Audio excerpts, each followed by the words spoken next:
3 years after a project was declared finished, it was still quietly costing the company money. Nobody was working on it. The product had shipped, the team had scattered, everyone had moved on to the next thing.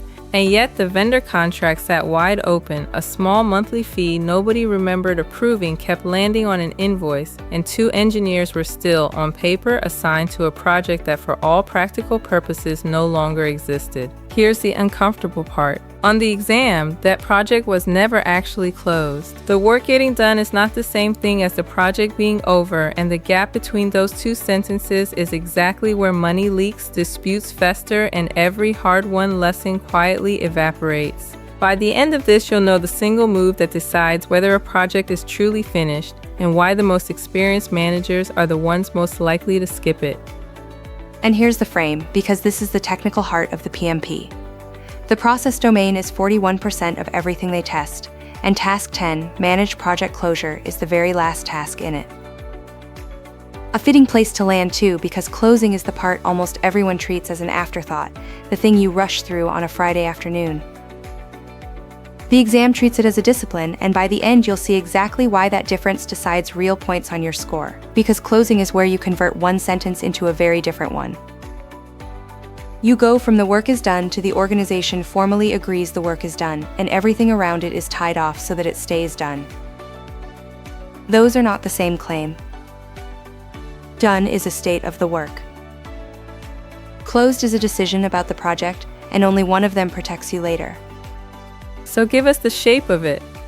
When PMI says close the project, what does that actually involve?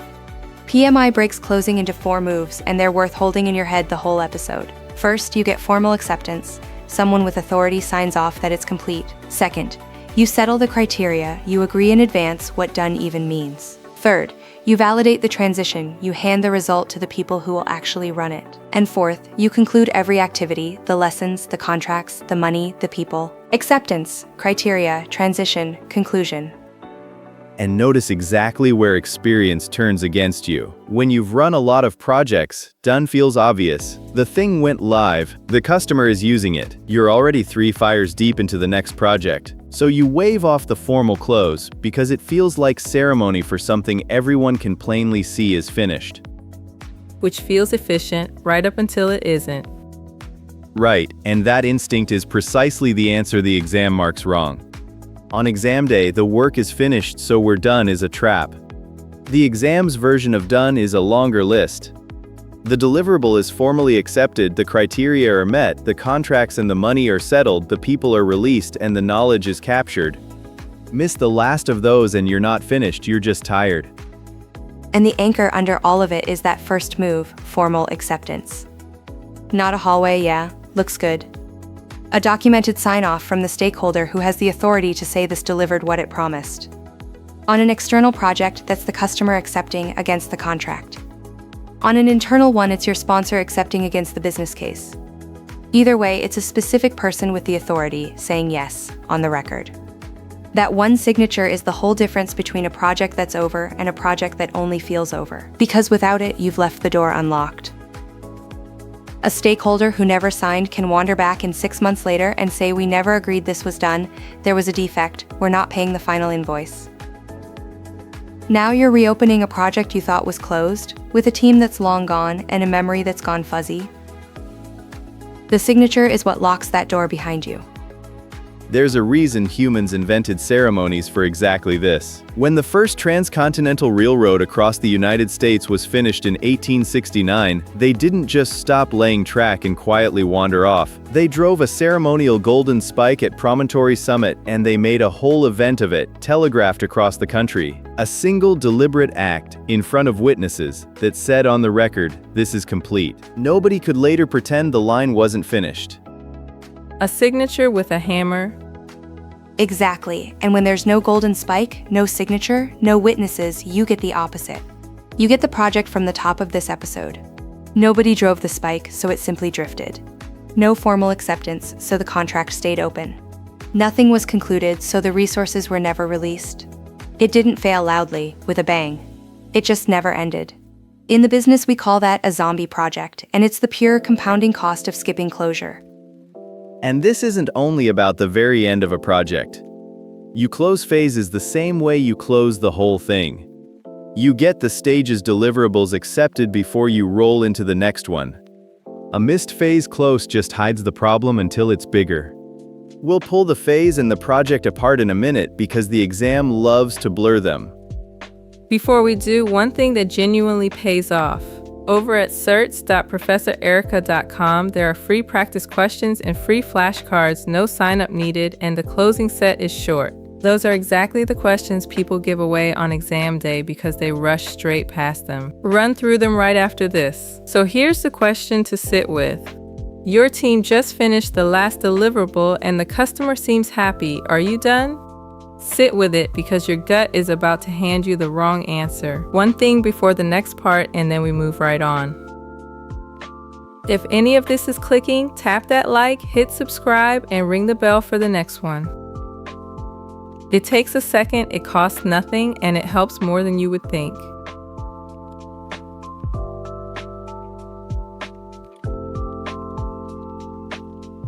To pressure test the closure calls today, we've got Professor Calder at the desk. He's here to help us stress every answer and find the soft spots. Calder, welcome.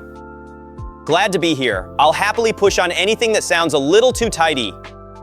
So let's pay off that question. The deliverable is finished, the customer's happy. Why isn't that the same as done? Erica, start with the signature. Because happy is a feeling, and closure needs a fact. PMI even gives the fact its own process, and the exam leans on the name. Getting the customer to formally accept the finished deliverable is validate scope. That's the process where the authorized stakeholder reviews what you built and signs off that it's accepted. A deliverable is accepted only when they sign, not when they smile, and there's a twin it gets confused with constantly. Control quality is the internal check, your team measuring the work against the requirements to confirm it was built correctly. That comes first. Then the correct deliverable becomes the input to validate scope, where the customer accepts it. One asks, was it built right? The other asks, will you sign that it's the right thing? And the exam swaps these two on purpose. A question about measuring a defect rate or checking a spec is control quality. A question about a stakeholder signing off is validate scope. You never get acceptance on something that failed its own quality check first. Hold on, if they use it daily and pay the invoices, isn't that acceptance? It feels like acceptance, and that's precisely the trap. Use is not acceptance. Without the documented sign-off, the stakeholder keeps the option to turn around later and say we never agreed this was finished, there's a defect we flagged, hold the final payment. The signature closes that door. It isn't bureaucracy for its own sake, it's the cheapest insurance you'll ever buy against an expensive dispute. And I'd sharpen that. The signature isn't only proof for a fight later, it's the thing that forces the honest conversation now, while everyone still remembers what was promised. Chase it after the team has scattered and you're reconstructing intent from memory. Get it at the moment of completion and you're simply recording what everyone already agrees on. The best day to collect a sign-off is the day the work is finished, not the week you finally get around to closing the file. Quick gut check before we go on. On the exam, a stakeholder is using the product happily but has never signed anything. Can you close? No. No accepted deliverable, no close. Every time. Which is exactly why the ceremony matters. Look what happens when someone declares done before the right person actually signs. The Sydney Harbor Bridge, 1932. The plan was for the premier to cut the ribbon and open it. Before he could, a man on horseback rode out of the crowd and slashed the ribbon with a sword, declaring it open himself. They had to tie the ribbon back together and run the ceremony properly. It's almost too perfect a picture of premature closure, someone shouting done before the person with the authority actually signs off. So the loud gesture doesn't count, only the real signature does. And that leads straight to the second move, the criteria. You don't wait until the end to discover what accepted even means. You settle it up front. The exit criteria, the acceptance criteria, the definition of done, whatever your approach calls it. For a construction phase, that's a punch list. For a software release, it's the definition of done. For a report, it's the agreed outline and the review sign-off. The form changes, the discipline doesn't. Concrete and testable, so acceptance is a checklist, not an argument. And that's the quiet failure I see most. Nobody wrote down what done meant, so the sign-off meeting becomes a negotiation. The stakeholder invents a new requirement on the spot, the team argues it was never in scope, and a project that was functionally finished drags on for another month. Agree the finish line before the race, and the acceptance meeting takes 10 minutes instead of 10 days. And PMI writes all of this in its own words. Let's put the real outline on the desk because the wording is the whole lesson. Obtain project stakeholder approval of project completion. Determine criteria to successfully close the project or phase. That is the signature and the definition of done straight from the source. And notice that last phrase, the project or phase, because it's doing quiet work that the exam tests directly. Which is the distinction people miss. You don't only close at the very finish line. Wait, you close a phase the same way you close a whole project? Same discipline, different finish line. Closing a phase is a gate. You get that stage's deliverables accepted, you review them, and only then do you roll into the next phase. Think of a build moving from design into construction. You don't just start pouring concrete, you get the design accepted at the gate first. Because a defect you carry into the next phase costs many times more to fix once it's set in concrete. Closing the project is the once-only version at the very end where you produce the final report and release everything. Same 4 moves. One just leads to the next phase, the other leads to the door. Put the two side by side so it sticks. So carry 2 things out of this desk. Acceptance is a signature from the authorized stakeholder, not a good feeling, and it lives and validates scope, not control quality. And you settle the criteria for done before you start, whether you're closing a phase at a gate or closing the whole project at the end. Get those 2 right, and the rest of closing is just careful tidying up. Except tidying up is exactly where the real money hides. Let's go tie off every loose end.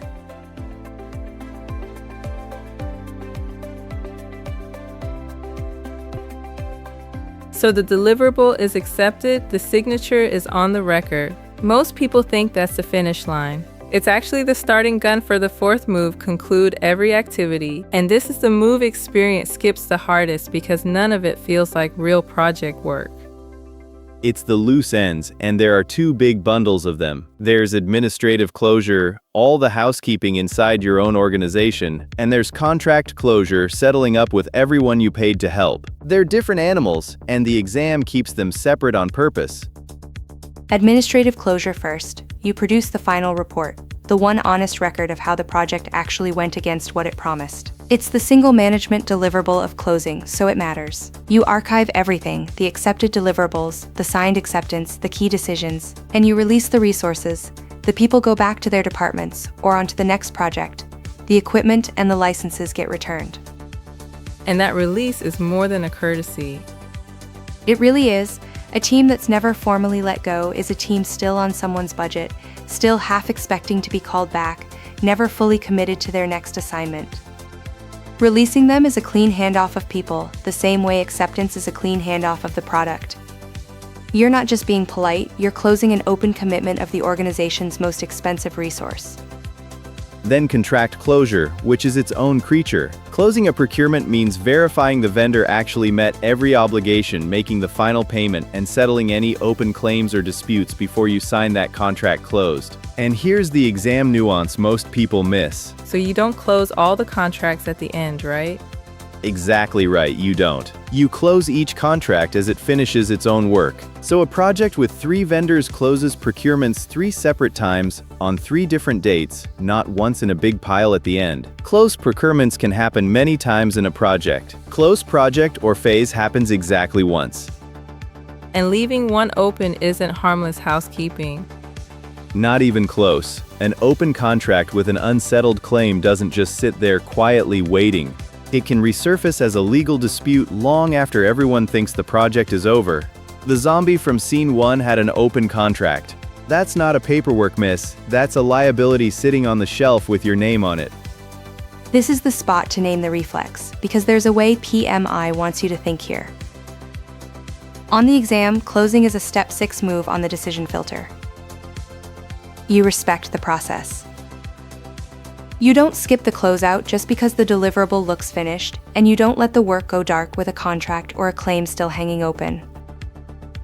Following the close process to the end is the whole job. And the financials are part of that process too, in a way that actually rewards you for doing it properly. They are, let me run a small closeout on real numbers. Say the project was authorized for $480,000, and that included a reserve for risks that might not happen. At closeout, the final actual cost lands at $442,000. The vendor's final invoice is settled, everything's paid. So the reserve you were holding and never needed, $38,000, doesn't just vanish. It's released back to the business.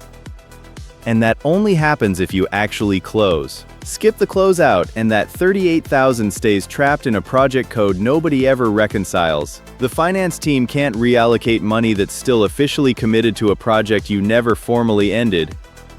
Then the third move, the transition. Because accepting and archiving still leaves one live question. Who runs this thing tomorrow morning? The result has to be handed to whoever keeps it alive. On an internal project that's usually the operations team. You transition the product, the documentation, the training, the support plan. The outline even names it, validate readiness for transition to the operations team or the next phase. A handoff nobody's ready to catch is how a great deliverable stalls in its first week in the wild. There's a clean real-world version of it. When the Space Shuttle program flew its final mission in 2011 after 30 years, the work didn't just stop. Atlantis was cleaned, its systems made safe, and the orbiter was transitioned, handed over to a museum that cares for it to this day. The program closed, and the asset moved to the group responsible for its next life. That is the transition step done right. Skip it, and you leave something priceless sitting in a hangar with nobody accountable for it. And transition is bigger than the object you hand over. You also hand off the benefits. Wait, the benefits don't close with the project? They don't, and that's the twist most people miss. Erica, this one's squarely your territory. They almost never do, and this is the subtle one the exam loves. A project delivers a capability, but the value often shows up for months or years after you've closed. The savings, the revenue, the outcome. A new billing system might promise to cut processing costs by a fifth, but you only truly know whether it did after a year of real invoices, and the project that built it is long closed by then. That's benefits realization, and it usually outlives the project. So part of closing is naming who owns those benefits once you're gone, typically the sponsor and the operations function, tracking them as business as usual. You close the project. You do not get to close the benefits, you hand them to someone who will keep measuring them. So on one famous hull you can actually see both closures at once. The battleship Missouri. On its deck in 1945, the document that formally ended the Second World War in the Pacific was signed. A ceremony, a signature, and it was over. On the record. That's formal acceptance. Then decades later, the ship itself was retired, decommissioned, and handed over to become a museum. That's the transition. One vessel, both closures, the sign-off that ends a thing and the handoff that keeps what's left alive. So the fourth move is really a checklist you refuse to rush. Watch it narrow. The work is finished, then it's formally accepted, then it's transitioned to the people who run it, then it's archived and everyone's released. Each step depends on the one before it. Miss any single one and the project isn't closed, it's just quiet. And there's one loose end left that's easy to lose in the rush, and it might be the most valuable thing the whole project produced. What it taught you.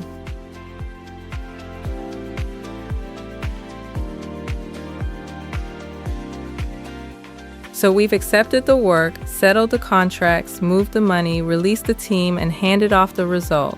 There's one loose end left, and it's the one that pays forward. What the project taught you. Calder's back to help us drill it and stress the edges. Happy to. And I'd argue this is the move with the longest payoff because it's the only part of closing that makes the next project better instead of just ending this one. The mechanism is simpler than people make it. All through the project, you keep a lessons learned register, a running log of what worked, what hurt, and what you genuinely do differently. You don't wait until the end to start it, because by then half of it is forgotten. At closure, that register graduates. It moves into the organization's lessons learned repository, the shared place the next team actually looks before they start. Register during, repository at the end. And the exam is picky about those two words, so keep them straight. And in the agile world it wears a different name, but it's the same discipline, the retrospective. Every iteration you stop, you ask what to keep and what to change, and then you actually change it next sprint. That last part is what makes it real. Predictive teams tend to do one big lessons review at the end, and agile teams do a small one constantly. Same move, different rhythm, and the constant version is usually the one that actually sticks. But here's where teams fool themselves. They hold the retrospective, everyone nods along, someone types up the notes, and the notes rot in a folder nobody ever opens again. A lesson that isn't captured somewhere findable is a lesson the organization never actually learned. It walked out the door in someone's head the day they rolled off. Which is why that image is perfect, the National Archives. A whole institution whose entire job is that last closure move, keep the record so the next person can use it. Your lessons repository is a tiny version of exactly that. Capture the lesson while the project is still warm, then put it where the next team will trip over it, not where it'll quietly gather dust. Capture without a findable home is just a nicer way of forgetting. And this is where the two failure modes finally meet. On one side, premature closure, calling it done and walking before the sign-off, the transition, the capture. On the other, the never-closed zombie, the project that drifts on forever because nobody ever drove the spike. Rushing and never finishing are opposite mistakes, and closure is the single discipline that avoids both. Now I'll push, because there's a fair objection here. Every project deserves a full heavyweight closure. A proper close is always worth the challenge. Come on, a full formal closure on a 2-week task? That's all ceremony. And that's the honest boundary. The closure discipline is never optional, but its weight should match the project. A big contract-heavy predictive build earns a formal final report, a phase-gate sign-off, and a real lessons review. A small agile increment closes with a short retrospective and an accepted shippable product each sprint. Forcing a 3-week closure onto a 2-week task spends more effort ending it than the work returned. Match the ceremony to the size and the approach. The only true mistake is skipping the discipline altogether.